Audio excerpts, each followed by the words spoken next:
ദിലീപ് 9 വർഷത്തിന് ശേഷം സുഖമായി കിടന്നുറങ്ങാൻ പോകുന്ന ഒരു ദിവസമാണെന്ന്. ദിലീപിനെ ഉൾപ്പെടുത്തുന്ന കാര്യത്തിലും ഒരു വലിയ ഗൂഢാലോചന നടന്നു എന്നുള്ള കാര്യം വളരെ വ്യക്തമാണ്. എവിടെ വെച്ചാണോ മഞ്ജു വാര്യർ ഈ വിഷയത്തിൽ ഇടപെടുന്നു, ക്രിമിനൽ ഗൂഢാലോചന കൃത്യമായിട്ട് പറയുന്നു, അത് കൃത്യമായി അവിടെ മുതൽക്ക് ഒരു യൂ ടേൺ എന്ത് ചെയ്യുകയാണ്, ഈ കേസിൽ തുടങ്ങുകയാണ്. അതിനുശേഷം ഇത്രയും വർഷക്കാലത്ത് അദ്ദേഹത്തിന്റെ കരിയറെ എന്ത് ചെയ്യുന്നു, നശിപ്പിക്കുന്നു. ഇതിൽ 2 ഗൂഢാലോചന കേസ് ഇനിയും പോലീസ് അന്വേഷിക്കേണ്ട നിർബന്ധിതമാവുകയാണ് ഇതോടുകൂടി. അതായത് ഒന്നാമത്തെ ഗൂഢാലോചന എന്ന് പറയുന്നത് നടിയെ ആക്രമിച്ച അതുമായിട്ട് ബന്ധപ്പെട്ടുള്ള ഗൂഢാലോചന.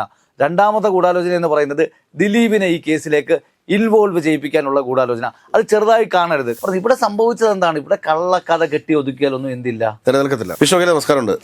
വിശ്വഹിലെ ഇന്ന് ദിലീപ് 9 വർഷത്തിന് ശേഷം സുഖമായി കിടന്നുറങ്ങാൻ പോകുന്ന ഒരു ദിവസമാണെന്ന്. കാരണം ഒന്ന് മനസ്സ് ശാന്തമാക്കി സന്തോഷത്തോടെ കിടന്നുറങ്ങാൻ പോകുന്ന ഒരു ദിവസമാണ് ഇന്ന്. എങ്ങനെ നോക്കി കാണുന്നു ദിലീപിനെ ഈ വെറുതെ വിട്ട ഈ കേസ്? അല്ല, ദിലീപിനെ തുടക്കം മുതൽക്ക് തന്നെ ദിലീപിനെ ഈ കേസിലേക്ക് ഉൾപ്പെടുത്തിയത് ഒരു നേരായ മാർഗത്തിലല്ല എന്നുള്ള കാര്യം ഏകദേശം മലയാളികൾക്കെല്ലാം വ്യക്തമാണ്. കാരണം ഒരു കൃത്യമായിട്ടുള്ള ഒരു അജണ്ട, ഒരു കൃത്യമായിട്ടുള്ളൊരു ഗൂഢാലോചന ദിലീപിനെ ഉൾപ്പെടുത്തുന്നതിലാണ്. ഇവിടെ നടിയെ ഇത്തരത്തിൽ ചെയ്തതുപോലെ തന്നെ ദിലീപിനെ ഉൾപ്പെടുത്തുന്ന കാര്യത്തിലും ഒരു വലിയ ഗൂഢാലോചന നടന്നു എന്നുള്ള കാര്യം വളരെ വ്യക്തമാണ്. കാര്യം ഈ കേസിൻ്റെ തുടക്കത്തിൽ തന്നെ 6ഓളം ക്രിമിനലുകൾ നടത്തിയ ഒരു ക്രിമിനൽ പ്രവർത്തനം, അവരെ പ്രതിയെ അറസ്റ്റ് ചെയ്യുന്നു. അപ്പോൾ അതിനുശേഷം കൃത്യമായിട്ട് എന്ത് ചെയ്യുന്നു, കുറേ ആളുകൾ ഇതിലേക്ക് രംഗത്തേക്ക് വരുന്നു, ഇതിലേക്ക് നീതി തേടി എന്നുള്ള രീതിയിൽ വരുന്നു. അതിനുശേഷം വ്യക്തമായിട്ട് ഈ കേസിനെ ഡൈവേർട്ട് ചെയ്ത് വിടുന്നു. കാരണം തുടക്കത്തിൽ അന്വേഷണ സംഘത്തിന് ഒരിടത്തേക്കും ദിലീപിലേക്ക് എത്തുന്ന യാതൊരു വിധമായ തെളിവുകളും ഇല്ലായിരുന്നു. അപ്പോൾ ദിലീപിനേക്ക് എത്തുന്ന തെളിവുകളില്ല എന്നൊരു സാഹചര്യത്തിലാണ് ഇന്ന് ദിലീപ് തന്നെ പറഞ്ഞത്. അപ്പോൾ അതുകൊണ്ട് നമുക്ക് പേര് മാറ്റി വെക്കേണ്ട ആവശ്യമില്ല. അപ്പോൾ അതായത് എവിടെ വെച്ചാണോ മഞ്ജു വാര്യർ ഈ വിഷയത്തിൽ ഇടപെടുന്നു, ക്രിമിനൽ ഗൂഢാലോചന കൃത്യമായിട്ട് പറയുന്നു, അത് കൃത്യമായി അവിടെ മുതൽക്ക് ഒരു യൂ ടേൺ എന്ത് ചെയ്യുകയാണ്, ഈ കേസിൽ തുടങ്ങുകയാണ്.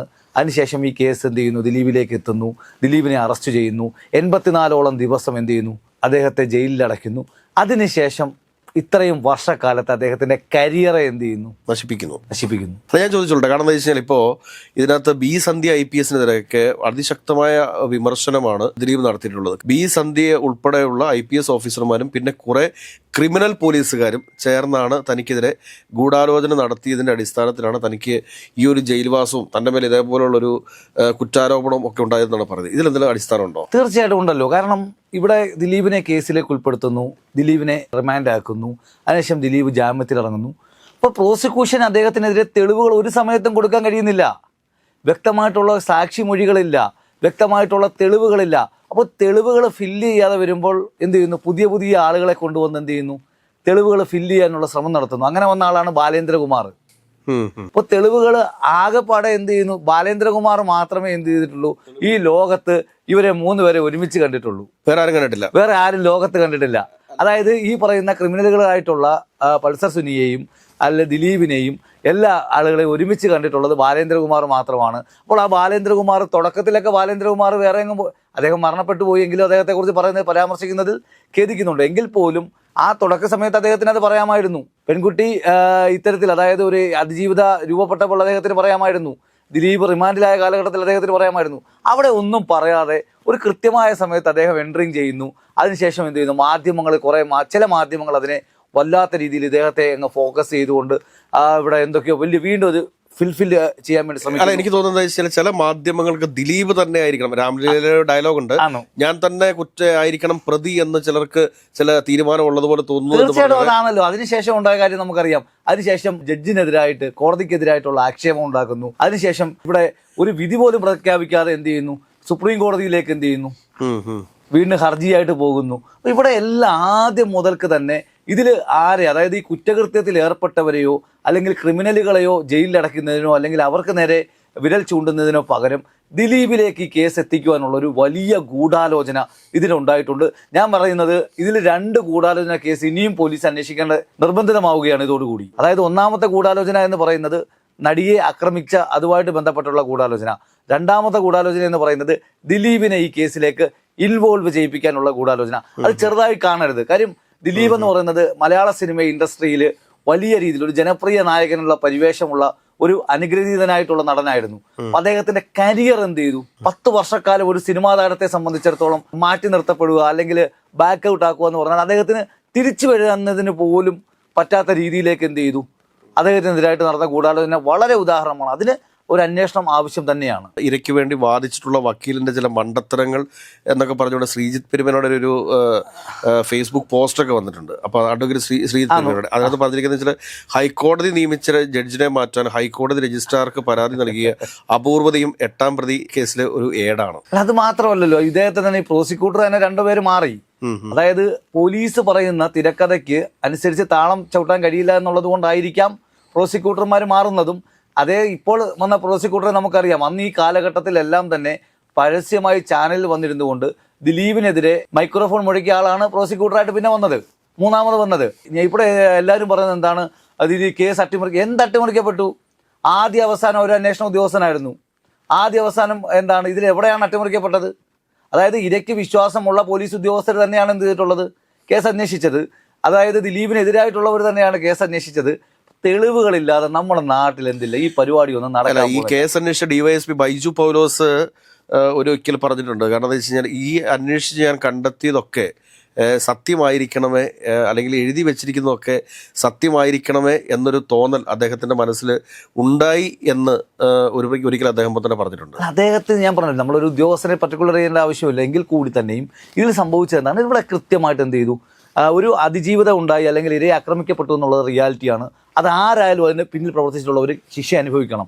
പക്ഷെ അതിൻ്റെ പേരിൽ അതിനു മുമ്പ്, അതായത് എന്ന് പറഞ്ഞാൽ ഒരു വൈരാഗ്യം മറ്റൊരാൾക്കുണ്ട് എന്ന് സ്ഥാപിച്ചെടുത്തുകൊണ്ട് അദ്ദേഹത്തെ എന്ത് ചെയ്യുന്നു, അതിലേക്ക് വലിച്ചഴിച്ച് അദ്ദേഹത്തിൻ്റെ കരിയർ എന്താവുകയാണ്, ഇല്ലാതാക്കി കളയാനുള്ളൊരു വലിയ ശ്രമം. അതിനുശേഷവും ബഹുമാനപ്പെട്ട കോടതി ഇന്ന് ഇദ്ദേഹത്തെ നിരപരാധി അല്ലാതാണ് വിധിച്ചതെങ്കിൽ എന്തായിരുന്നു അവസ്ഥ? ഇന്നിപ്പോൾ പ്രോസിക്യൂഷൻ ഓൾറെഡി ഹൈക്കോടതിയിൽ അപ്പീലിന് വേണ്ടിയിട്ട് പോകുന്നുണ്ട്.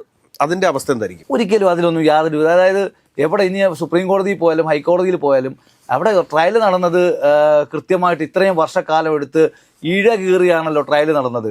ഇതിൽ കൂടുതൽ എന്ത് കാര്യങ്ങളാണ് പുതുതായിട്ട് വരാനുള്ളത്? ഞാൻ പറയുന്നത് ദിലീപാണ് എന്ത് ചെയ്യേണ്ടത്, പുതിയ കേസുമായിട്ട് മുന്നോട്ട് വരേണ്ടത്. കാരണം അദ്ദേഹത്തിനെ എന്ത് ചെയ്തു കൃത്യമായിട്ട്, ഇപ്പോൾ ഈ ഒരു സമയത്ത് അദ്ദേഹത്തെ നിരപരാധിയായി വിധിച്ച സമയത്ത് അദ്ദേഹത്തിനുണ്ടായ മാനനഷ്ടം അല്ലെങ്കിൽ അദ്ദേഹത്തിന് കേസിന് പോകാൻ കഴിയും. അദ്ദേഹമാണ് എന്ത് ചെയ്യേണ്ടത്, തനിക്ക് നേരെ നടന്ന ആരോപണത്തിനെതിരായിട്ട് നഷ്ടപരിഹാരവും അല്ലെങ്കിൽ കോമ്പൻസേഷനും ഗൂഢാലോചനയ്ക്കൊക്കെ പോകേണ്ടത്. അല്ലാതെ ഇനി ഇതിൽ പ്രത്യേകിച്ച് എവിടെ പോയാലും ഇതിനകത്ത് കാരണം ഇതിൽ കുറ്റക്കാരെല്ലാം കുറ്റക്കാരായിട്ട് വിധിച്ചിട്ടുണ്ട്. അല്ല, ഇതിനകത്ത് പ്രോസിക്യൂഷനും അതോടൊപ്പം തന്നെ ഇരയുടെ വക്കീലും വേറെയായിരുന്നു. ഈ ഇരയുടെ വക്കീലിന്റെ ചില മണ്ടത്തരങ്ങൾ ഈ കേസിന്റെ പരാജയത്തിന് കാരണമായി തോന്നുന്നു.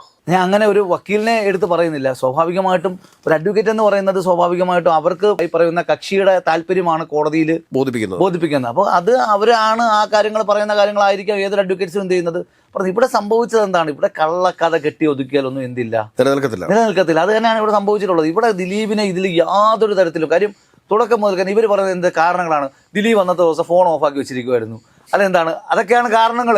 ഫോൺ എടുത്തില്ല അല്ലെങ്കിൽ എന്താണ്, അതിന് കുറച്ചു കാലം മുമ്പ് എന്ത് ചെയ്തു, 10,000 രൂപ എന്ത് ചെയ്തു അക്കൗണ്ട്, അദ്ദേഹത്തിന്റെ ഡ്രൈവർ അദ്ദേഹത്തിന് പകരമായിട്ട് സിനിമാ സൈറ്റുകൾ വന്ന ഒരാളാണ്, 10,000 രൂപ കൊടുത്തു. അതാണ് ഒരു ഇത്രയും വലിയൊരു ക്രിമിനൽ ആക്ടിവിറ്റിക്ക് വേണ്ടി 10,000 രൂപയാണ് കൊടുക്കുന്നത്, അല്ലെങ്കിൽ 30,000 രൂപ നാദർശ വഴി എന്ത് ചെയ്തിട്ട് കൊടുത്തു. ഇതൊക്കെ എങ്ങനെ എന്ത് അടിസ്ഥാന രേഖയാണ്? അതുപോലെ തന്നെ എന്ത് ചെയ്തു, ദിലീപ് അന്നത്തെ ദിവസം എന്ത് ചെയ്തിട്ടില്ല, ദിലീപിന്റെ ഫോണിലല്ല സംസാരിച്ചത്, മറ്റുള്ള അതൊക്കെ എങ്ങനെ തെളിയിക്കാൻ പറ്റും? ഗൂഢാലോചന തെളിയിക്കാൻ കേരള പോലീസ് എല്ലാ ശ്രമവും നടത്തി. പക്ഷെ തുടക്കം മുതൽ കോടതി എന്ത് ചെയ്തു, യഥാർത്ഥ പ്രതികളെ കോടതി ശക്തമായിട്ട് തന്നെയാണ് ഇന്ത്യയിലെ നിയമം അല്ലെങ്കിൽ നമ്മുടെ നീതിന്യായ പീഠം കൈകാര്യം ചെയ്തത്. കാരണം കേരള ചരിത്രത്തിലെ കൊലപാതകികൾക്ക് പോലും പരോളും അതോടൊപ്പം തന്നെ എന്താണ് അവർക്കും ജാമ്യം അനുവദിക്കുമ്പോൾ 7 വർഷത്തിന് മുകളിലാണ് ഇതിൽ 1-ാം പ്രതിയായിട്ടുള്ള കൊടും ക്രിമിനലായിട്ടുള്ള പൾസർ സുനിക്ക് എന്ത് ചെയ്തിട്ടുള്ളത്, ജാമ്യം പോലും അനുവദിക്കാതെ കോടതി അദ്ദേഹത്തെ ശിക്ഷിച്ചത്. ബഹുമാനപ്പെട്ട സുപ്രീം കോടതി തന്നെ അവസാനം എന്ത് ചെയ്തത്, ഇതിന്റെ പ്രൊസീഡിങ്സ് അവസാനിപ്പിക്കണം, അദ്ദേഹത്തിന് ജാമ്യം കൊടുക്കണമെന്ന് പറഞ്ഞതിന്റെ അടിസ്ഥാനത്തിലാണ് അവസാനം അദ്ദേഹത്തിന് ജാമ്യം ലഭിച്ചത്. അപ്പോൾ പ്രതിയെ സംബന്ധിച്ചിടത്തോളം അല്ലെങ്കിൽ ഇരയെ സംബന്ധിച്ചിടത്തോളം കോടതി ക്രിമിനൽ ആക്ടിവിറ്റി ചെയ്തിട്ടുള്ള അല്ലെങ്കിൽ കുറ്റകൃത്യം ചെയ്തവരെ കൃത്യമായിട്ട് ശിക്ഷയിലേക്ക് വിട്ടിട്ടുമുണ്ട്, നിരപരാധിയെ ഉൾപ്പെടുത്തിയ. അതിൽ നമ്മൾ പ്രോസിക്യൂഷനെ നമ്മളെപ്പോഴും അതിൽ പറയാൻ കഴിയുന്നത് പോലീസിനെ മാത്രമേ നമുക്ക് ഇക്കാര്യത്തിൽ കുറ്റപ്പെടുത്താൻ കഴിയത്തുള്ളൂ. അതായത് ഇരയ്ക്ക് സ്വാഭാവികമായിട്ടും എന്ത് ചെയ്യാൻ സാധിക്കുന്നുണ്ട്, മൊഴി ആർക്കെതിരെയും കൊടുക്കാം. പക്ഷെ ഇൻവെസ്റ്റിഗേഷൻ നടത്തുമ്പോൾ ഒരു നീതിപൂർവമായ ഇൻവെസ്റ്റിഗേഷനാണ് ഉണ്ടാവേണ്ടത്. കാരണം പോലീസിനെ സംബന്ധിച്ചിടത്തോളം ജനങ്ങളുടെ ജീവനും സ്വത്തിനുമാണ് പോലീസ് സംരക്ഷണം കൊടുക്കേണ്ടത്. അത് ആരുടെയും, അതായത് അതിജീവിതയെ പോലെ തന്നെ ദിലീപിന് ഒരു റൈറ്റ്സ് ഉണ്ടെന്ന് പോലീസ് വിശ്വസിക്കണമായിരുന്നു. അല്ല, ഞാൻ ചോദിക്കട്ടെ, ഈ ബി സന്ധ്യ IPS ഒക്കെ ആരെങ്കിലുമൊക്കെ പർപ്പസ്ഫുള്ളി തെറ്റിദ്ധരിപ്പിച്ചിട്ടുള്ളതാണ് എന്നുണ്ടെങ്കിൽ ഇനി ദിലീപ് ഒരു കാരണവശാലും ദിലീപ് ഇതിനകത്ത് പിന്മാറുമെന്ന് നമുക്ക് കരുതാൻ സാധിക്കത്തില്ല. ദിലീപ് ഉറപ്പായിട്ടും ദിലീപിനെതിരെ നടന്നിട്ടുള്ള ഗൂഢാലോചനയെ കുറിച്ച് അന്വേഷണം ആവശ്യപ്പെട്ടുകൊണ്ട് ഹൈക്കോടതിയെയും സുപ്രീം കോടതിയെയും CBI ഒക്കെ സമീപിക്കും, ഉറപ്പായിട്ടും സർക്കാരിനെ ഒക്കെ സമീപിക്കും. അതിനകത്ത് സംശയങ്ങളൊന്നും വേണ്ട. പക്ഷേ ആ ഒരു സമയത്ത് ഉണ്ടാകുന്ന ഒരു കോൺസിക്വൻസസ് അത് വളരെ വലുതായിരിക്കില്ലേ? തീർച്ചയായിട്ടും. ഇപ്പോൾ കോടതിയുടെ ഓർഡർ ജഡ്ജ്മെന്റ് വരുമ്പോൾ മാത്രമേ ഇതിന് പൂർണ്ണമായിട്ടുള്ള 2000 പേജുള്ള ജഡ്ജ്മെന്റ് വരുന്നതെന്നാണ് പറയുന്നത്. അപ്പോൾ സ്വാഭാവികമായിട്ടും അതിൽ കൃത്യമായിട്ട് അതിൽ വേർതിരിച്ചിട്ടുണ്ടായിരിക്കാം. തീർച്ചയായിട്ടും ദിലീപിന് പോകാൻ കഴിയും. കാര്യം അങ്ങനെ വരുമ്പോൾ സ്വാഭാവികമായിട്ടും പ്രോസിക്യൂഷനും അതോടൊപ്പം തന്നെ പോലീസും പറയണം ആരാണ് ഇതിനെന്ത് ചെയ്തത്, പിന്നിലെന്ന് ആരാണെന്ന് പറയണം. കാര്യം ഇതിൽ തന്നെ എന്താണ്, ഈ ഒരു പരാതി നമ്മൾ പരിശോധിക്കുന്ന സമയത്ത് ഇവർ പറഞ്ഞേക്കുന്ന റേപ്പിന് കൊട്ടേഷൻ കൊടുത്തു എന്നുള്ളതാണ് ആരോപണം. ദിലീപിനെടുത്ത് ചാർജ് ചെയ്തേക്കുന്ന തട്ടിക്കൊണ്ടു പോകല്, അതോടൊപ്പം തന്നെ എന്താണ് റേപ്പ്, അതോടൊപ്പം തന്നെ ഇങ്ങനെയുള്ള കുറേ വകുപ്പുകളാണ് FIR. അതാണ് ഞാൻ ചോദിക്കുന്നത്. ഡയറക്റ്റ് ഒരു കുറ്റകൃത്യം ചെയ്ത പ്രതികളെ, യഥാർത്ഥ പ്രതികളെ അറസ്റ്റ് ചെയ്തു. ആ സ്ഥലത്തൊന്നും തന്നെ ദിലീപില്ല. പിന്നെ എങ്ങനെയാണ് ഈ കേസിലേക്ക് എന്ത് ചെയ്യുന്നത്, ദിലീപ് വരുന്നത്? പോലീസ് ചെയ്യേണ്ടത് രണ്ടാമത് മറ്റൊരു കേസ് എടുക്കണമായിരുന്നു. പോലീസ് ഉൾപ്പെടുത്തി അവിടെയാണ് ഇതിന്റെ ഗൂഢാലോചന. അവരെന്ത് ചെയ്തു, ഈ ഒരു കേസിലേക്ക്, അതായത് പൾസർ സുനി ചെയ്ത അതേ കുറ്റകൃത്യത്തിലേക്കാണ് ദിലീപിനെ എന്ത് ചെയ്തിട്ടുള്ളത്, ആഡ് ചെയ്തത്. അപ്പൊ അങ്ങനെ ആഡ് ചെയ്യുമ്പോൾ ദിലീപിന് എന്താണ് ഈ കേസിൽ അത്തരത്തിലൊരു ഇൻവോൾവ്മെന്റിന്റെ തെളിവ്, അതായത് ഒരു ചെറിയ തെളിവ് പോലും ഇല്ലാതെയാണ് ആഡ് ചെയ്തിട്ടുള്ളത്. അപ്പൊ അതാണ് ഇവിടെ പൊളിഞ്ഞു വീണിട്ടുള്ളത്. തീർച്ചയായിട്ടും എന്ത് ചെയ്യും, ഇത് വലിയ, അതായത് ദിലീപ് ഒരു നിയമ പോരാട്ടത്തിലേക്ക് പോയാൽ തീർച്ചയായിട്ടും ചില എന്താണ് മാന്യ മുഖങ്ങളൊക്കെ എന്ത് ചെയ്യേണ്ടി വരും, നന്മ മരങ്ങളും ഒക്കെ തന്നെ എന്ത് ചെയ്യേണ്ടി വരും. എനിക്ക് തോന്നുന്നത് ദിലീപ് ഒരു ഡിഫർമേഷൻ കേസ് ഫയൽ ചെയ്യുകയും, ദിലീപ് തുടക്കം കുറിച്ചല്ലോ, ദിലീപ് കാര്യം പറഞ്ഞല്ലോ, കാര്യം ദിലീപ് വ്യക്തമാക്കി. ഇപ്പൊ തന്നെ ബഹുമാനപ്പെട്ട കോടതിയുടെ മുന്നിൽ വെച്ച് തന്നെ അദ്ദേഹം പറഞ്ഞ എന്താണ്, മഞ്ജു വാര്യറാണ് ഈ കാര്യങ്ങളുടെ ഒരു പ്രസ്താവന ഇറക്കിയതിൽ പിന്നാണ് ഈ കാര്യങ്ങൾ. തീർച്ചയായിട്ടും അദ്ദേഹത്തിന് ഇനി അതിനുള്ള പോകാനുള്ള അവകാശമുണ്ട്, അദ്ദേഹത്തിന് പോകാനുള്ള ആ കാര്യങ്ങൾ കേൾക്കാൻ. കാര്യം അദ്ദേഹത്തിന്റെ കരിയർ അത്ര മാത്രം എന്ത് ചെയ്തു.